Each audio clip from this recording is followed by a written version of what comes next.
এর মধ্যে থেকে মুরব্বী যারা বসে আছেন, ওমরা বা হজ করতে গিয়েছেন, এরকম একজন হাত তুলেন, ওমরা বা হজ করে আসছেন, একজন মুরব্বী মানুষ, ওই যে লাল টুপি পরে বসে, নিয়ে আসো তো ওনাকে। আপনি আসেন দেখি সামনে, সামনে আসেন, আমার কাছে আসেন।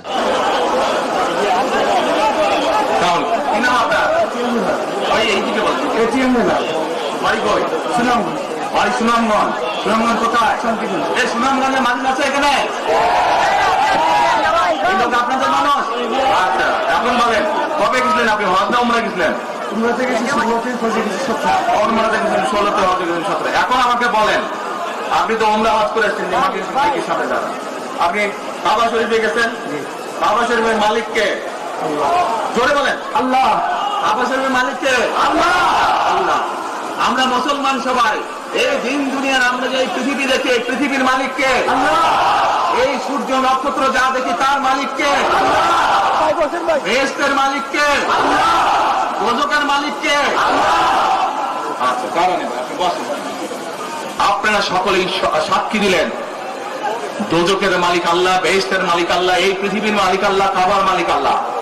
আরে ভাই, যেটার মালিক আল্লাহ সেটা কি অন্য কেউ দেওয়ার ক্ষমতা রাখে? রাখে না। তাহলে কি দাঁড়ালো?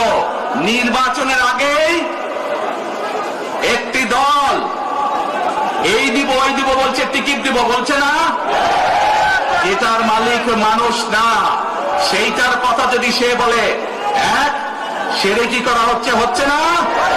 যার মালিক আল্লাহ, যার অধিকার শুধু আল্লাহ একমাত্র, সবকিছুর অধিকার উপরে আল্লাহর অধিকার। কাজেই আগেই তো আপনাদেরকে ঠকাচ্ছে, নির্বাচনের পরে তাহলে কেমন ঠকাবে আপনাদেরকে বুঝে নেবা। শুধু ঠকাচ্ছেই না মানুষকে, যারা মুসলমান তাদেরকে শিরকি করাচ্ছে তারা। নাউযুবিল্লাহ। প্রিয় ভাই বোনেরা, কেউ কেউ বলে অমুককে দেখেছে, তমুককে দেখেছে, এবার একে দেখেন। প্রিয় ভাই বোনেরা, 1971 সালের যুদ্ধ, যে যুদ্ধে লক্ষ মানুষের প্রাণের বিনিময়ে এই দেশ স্বাধীন হয়েছে, আমাদের এই প্রিয় মাতৃভূমি, সেই মাতৃভূমিকে স্বাধীন করার সময় অনেকের ভূমিকা আমরা দেখেছি, যাদের ভূমিকার কারণে এই দেশের লক্ষ লক্ষ ভাইয়েরা শহীদ হয়েছে, এই দেশের লক্ষ লক্ষ মা বোনেরা তাদের সম্মান হানি হয়েছে।